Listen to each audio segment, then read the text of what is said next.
My heart is where the Hebrew home is. Oh, where the heart is, that's where you find the Hebrew home. Hebrew home, Hebrew home. Good morning, Hebrew home. My heart is where the Hebrew home is. For where the heart is, that's where you find the Hebrew home.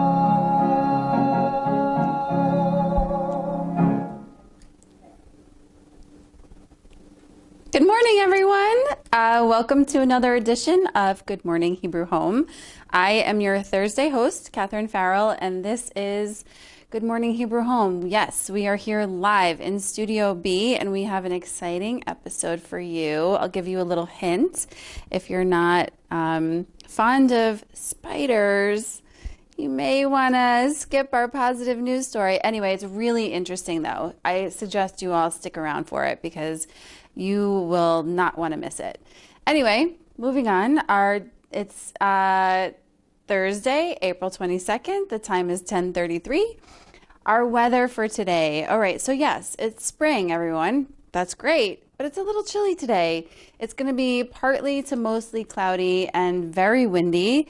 The high is going to be 48 degrees and the winds west-northwest at 20 to 30 miles per hour. So the wind gusts can actually gust up to over 40 miles per hour at times. I'm looking out on Helen's Terrace now and I'm seeing those umbrella the umbrellas just flying around. So bundle up. If you're going to go outside, it's pretty, it's beautiful, it's crisp, but you definitely want to bundle up. Scarf weather.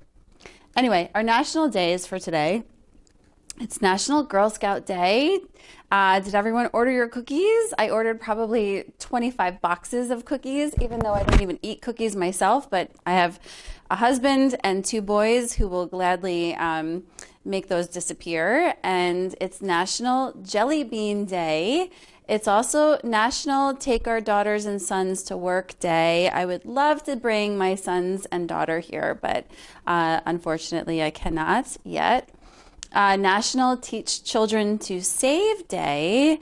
And the biggest one of all, it's National Earth Day, everybody. According to earthday.org, Earth Day was born in 1970 at the start of the modern environmental movement. During the time leading up to Earth Day's inception, America was in a state of turmoil thanks to factors like the war in Vietnam and Rachel Carson's NYT bestseller Silent Spring. The book, published in 1962, ushered in a watershed moment, selling more than 500,000 copies and raising public awareness about environmental concerns. On April 22nd, 1970, 20 million Americans from all walks of life took part in public demonstrations all over the country, rallying for increased environmental protection and sustainability efforts. By the end of that very same year, in addition to the first celebration of Earth Day, the U.S. formed the Environmental Protection Agency, the EPA, and initiatives such as the Clean Air Act and Endangered Species Act came to fruition. So I think we're still struggling a little bit with that, but today is a good reminder to rally up for some positive changes that would have a positive impact on the environment. All right, today Earth Day is now celebrated in over 192 countries across the globe, which is pretty cool. Moving backwards, in 1876, Tchaikovsky completes his ballet Swan Lake. In 1914, Babe Ruth's first professional game as a pitcher is a 6-hit, 6-0 win. And in 1959, Yankee Whitey Ford strikes out 15, beating Senators 1-0 in 14 innings. In 1970, New York Met Tom Seaver strikes out the last 10 Padres for a total of 19. I don't know why, it was all sports in the Today in History. So anyway, let's go on to birthdays. Our residents celebrating birthdays today, Ann C., Joseph W., and Audrey S. Happy birthday. Staff, Doreen and Marie, both in nursing. Happy birthday. And then for celebrities, 1923, Betty Page, American pinup model, considered the queen of pinups and the dark angel. She was born in Nashville, Tennessee, and she passed away in 2008. And this is my favorite of all. 1937, Jack Nicholson was born. American actor from One Flew Over the Cuckoo's Nest, The Shining, and lots of other wonderful, wonderful movies. He was born in Neptune City, New Jersey. Happy birthday. Happy birthday to all the Hebrew Home residents and staff and to everyone else out there celebrating. Our birthday horoscope, so we've moved now into Taurus. April 22nd, you could be hit with a dose of reality today, but this is a moment of epic growth. The Taurus desire to always look for the good in others can land you in sticky spots. That's why Taurians can benefit from a good old-fashioned wake-up call every once in a while. Roll with it. It's never really a bad thing to have your eyes opened or to learn. Just be sure that you remember that this is going to be awesome on the other side. Our soul advice for today: doubt is the destroyer of achievable dreams. There is much we can accomplish, but doubt swoops in like the ultimate villain and stops us before we muster the courage to try. If we never try, we can never succeed. Cast out your doubts and do the things you desire. There is no failing. There is only moments that make you more ready to succeed next time. Don't let the villainous doubt win. All right, on to our menus. So we're going to do the kosher menus first. For lunch today, the soup is chicken noodle. The entree, stuffed peppers with orzo pilaf, and for dessert, black and white cookie, my favorite.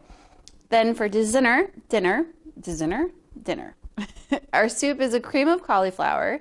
The entree, tortellini with mushroom sauce and roasted peppers and corn.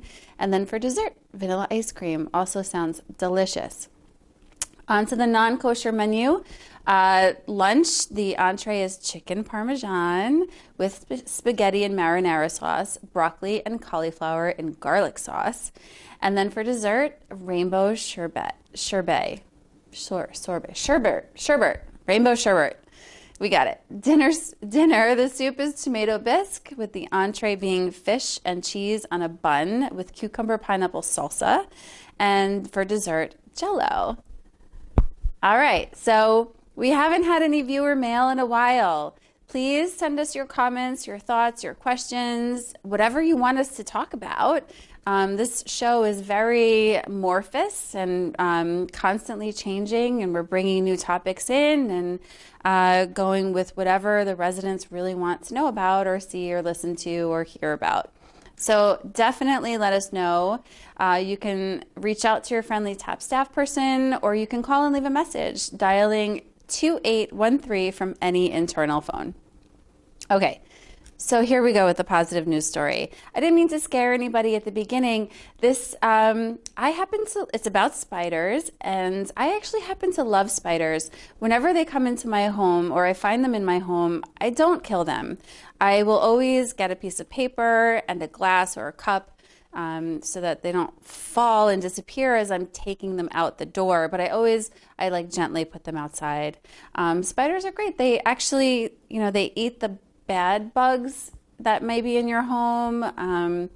And generally they won't bite you. They're more afraid of you than you are of them, of course. But anyway, we have these great, we have funnel spiders that come, I think they come in late summer, and then also in late summer, orb weaving spiders. This is just me going off the cuff. The orb weaving spiders are like the Charlotte's Web spider. So they actually make these gorgeous, gigantic spider webs. And every year we get them on our back patio. Those don't come in the house because they're like really big, a couple of inches. But she hangs out, or a couple of them, and we always name them Charlotte, even if there's more than one. And my boys love to go out and say hi to her, and anyway. So the title of this story is MIT Scientists Spin Some Music Out of Spider Webs, and it sounds otherworldly. Spiders are master builders, expertly weaving strands of silk into intricate 3D webs that serve as the spider's home and hunting ground. If humans could enter the spider's world, they could learn about web construction, arachnid behavior, and more. On April 12th, scientists reported that they have translated the structure of a web into music, which could have applications ranging from better 3D printers to cross-species communication and otherworldly musical compositions. Quote, "The spider lives in an environment of vibrating strings," says Marcus Buehler, PhD at MIT, the project's principal investigator who is presenting the work. They don't see very well, so they sense their world through vibrations, which have different frequencies. Such vibrations occur, for example, when the spider stretches a silk strand during construction, or when the wind or a trapped fly moves into the web. Buehler, who has long been interested in music, wondered if he could extract rhythms and melodies of non-human origin from natural materials, such as spider webs.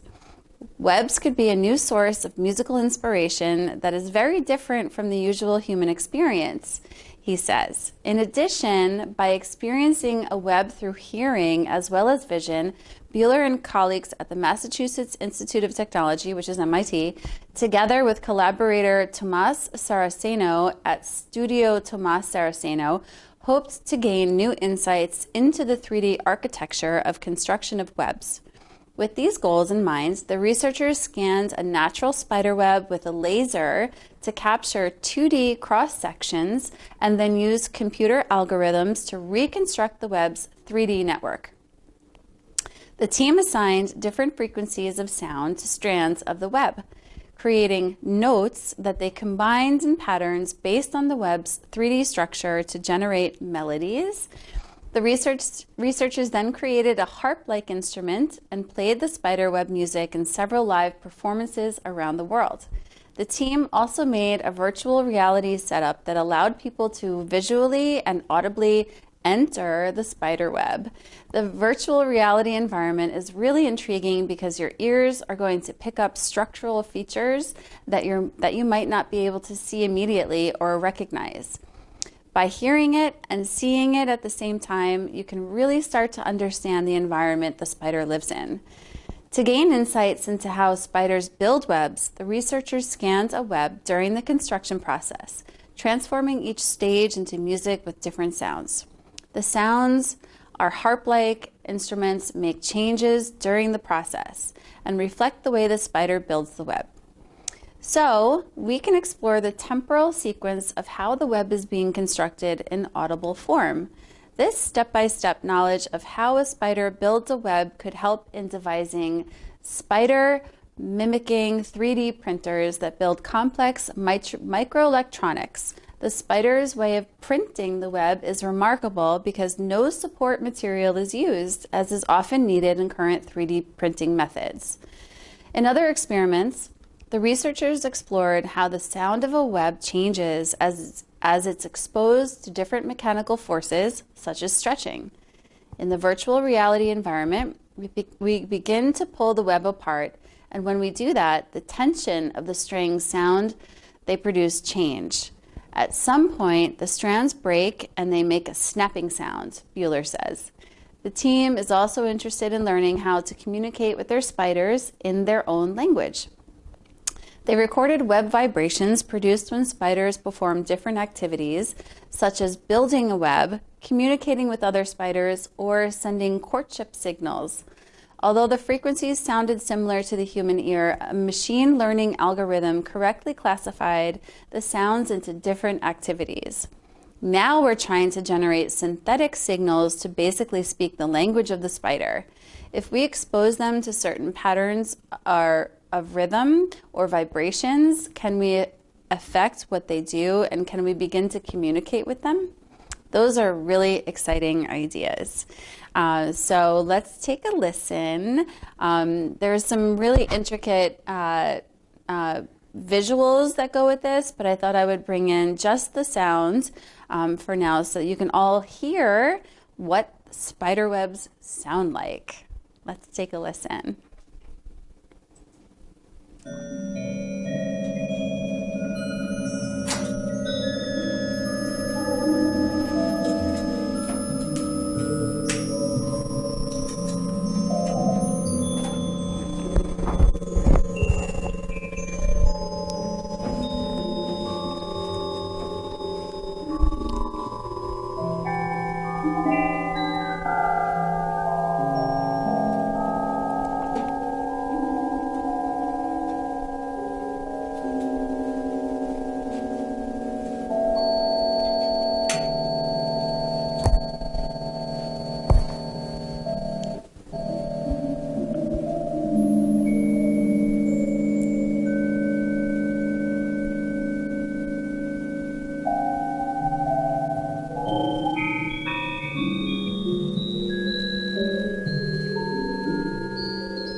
that interesting? I just find that so fascinating. I can't even, actually, for my undergraduate degree, I wrote my thesis on an artist who actually did the opposite. She would listen to music and then paint in relation to that music, and then turn those paintings and that artwork into textiles. So I guess I'm just really interested in these crossings of visual and auditory and artistic. Anyway, it's all just really fascinating. And spiders, of course. So that's our show for today. Just a couple of announcements before we go. Our in-person programs for today, we have beading and tiling for JR this morning. That started at 10:15. Bingo for RP later today at 2:30 in the Winter Garden. And then our broadcast programs, Wellness with Deborah at 1:30, On a Musical Note with Peter at 2:30, and then on Channel 88, which is our streaming channel, 4 o'clock, we have DeRote Presents Music Appreciation, 6:30, a replay of this show, and at 7 o'clock, our Thursday night movie. And that's all for today. I hope you enjoyed the show. Once again, please reach out, give us a call, 2813. Let us know anything that's on your minds, and I hope you all have a wonderful day. Thanks and take care.